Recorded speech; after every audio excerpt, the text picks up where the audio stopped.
సాంబార్కి అయితే తిరువాత అయితే రెడీ పెట్టేశాను. టైం అవుతుంది. ఒక పక్క అయితే పూజ చేసేసాను.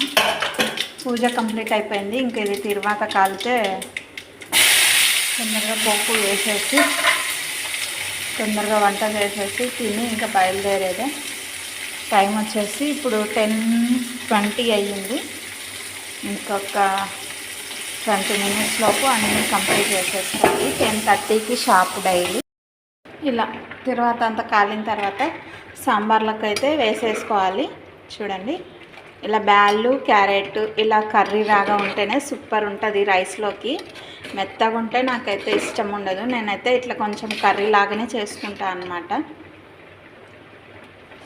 మళ్ళీ మీలో ఎంతమందికి ఇష్టం ఇలా కామెంట్ చేయండి ప్లీజ్. నచ్చితే లైక్ చేయండి, షేర్ చేయండి, సబ్స్క్రైబ్ చేయండి. రైస్ కూడా ఉడికింది. ఇంకా అన్నం అయితే వంచేయాలి.